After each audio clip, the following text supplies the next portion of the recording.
Hey everyone, Scott Hansen here from NFL Red Zone. I hope you're checking out 1 hour of 5 Yard Rush, one of the best podcasts on NFL football in the UK.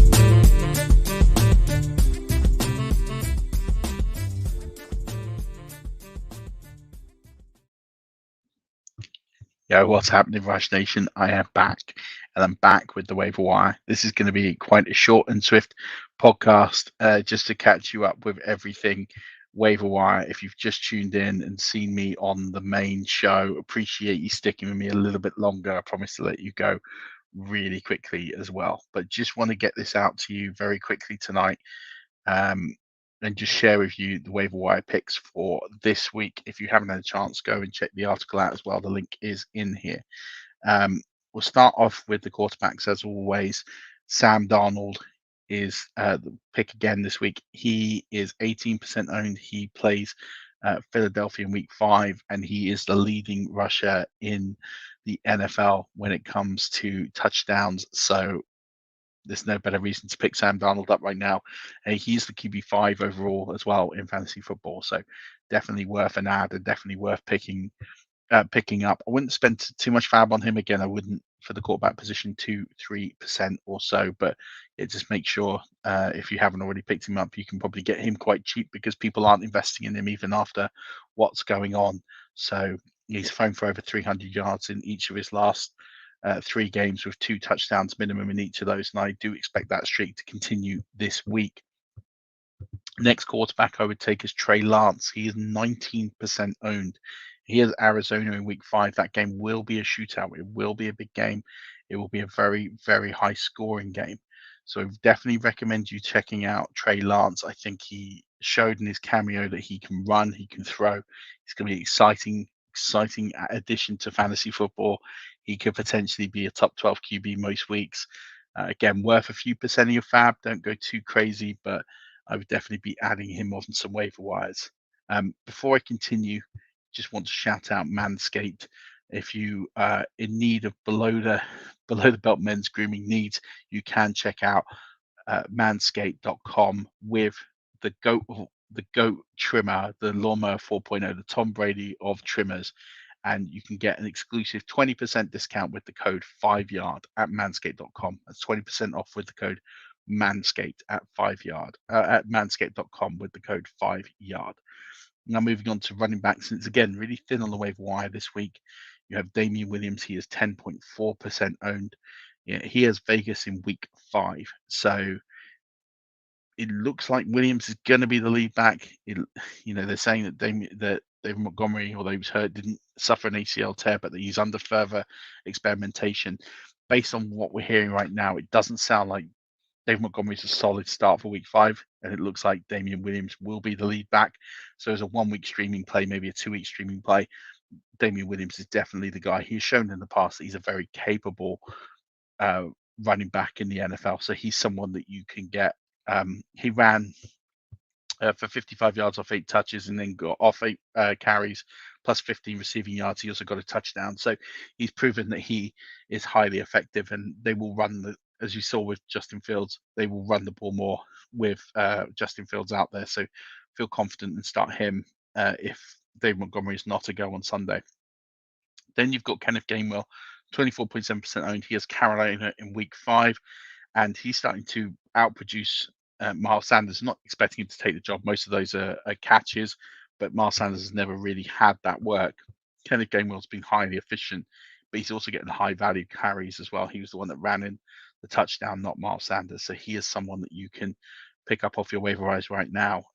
Both of these guys, I'd be paying minimal fab, no more than 5%, because I'm not convinced they're long-term options. Although if out of the two, I would say Gamewell is the long-term option. I think you can get him for 5% of fab.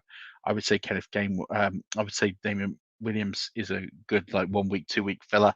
I wouldn't be blowing your budget on him unless David Montgomery is out for a long period. And if that's the case, then he's worth 15% of your fab, maybe 20 at a push, but not worth more than that.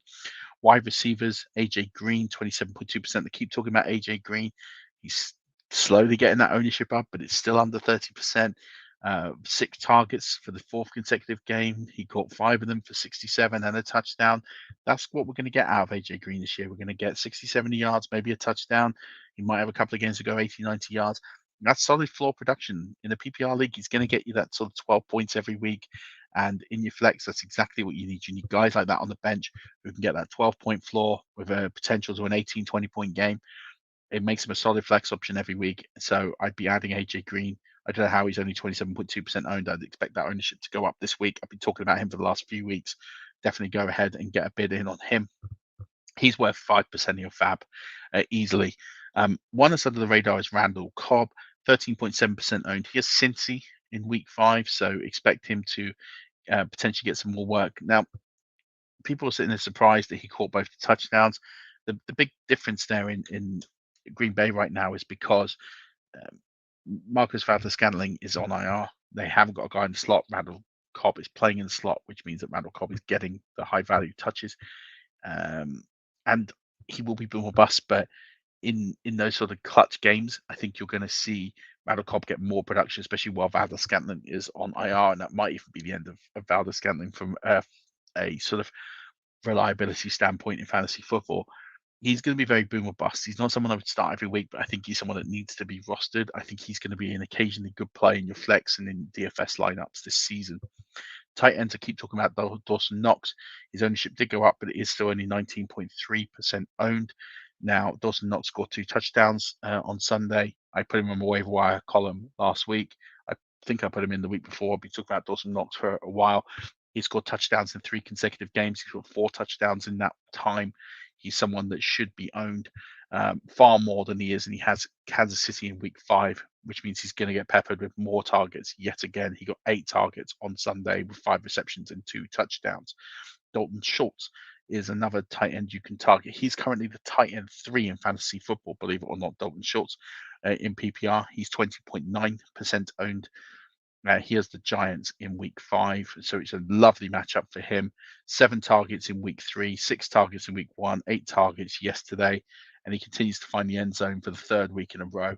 Dalton Schultz is the guy that you need to be owning at the tight end position if you can't get your hands on Dawson Knox. Both these guys are going to be highly relevant for weeks to come, and especially with the rest of the position being a dumpster fire, any one of these guys are worth adding. And they're worth adding sort of anywhere from the tune of 3 to 5% of your fab, because I think you'll get them. People undervalue how good they are, and they think the bubble's going to burst. Do you know what? Even if it does, it's not a lot of fab to waste your money on. Kicker Chase McLaughlin, I had him last week as well. He put up 9 points in a low-scoring game against the Vikings. Expect him to get the same or maybe more against the Chargers next week. Pretty solid kicker. He's making all of his kicks. He's going to get the opportunities with that offense, so definitely pick up Chase McLaughlin. Again, not worth any more than 1% of your fab at best, but probably a free late waiver wire claim. Don't waste any priority on him. DST's tough this week, but I've gone with the Minnesota Vikings.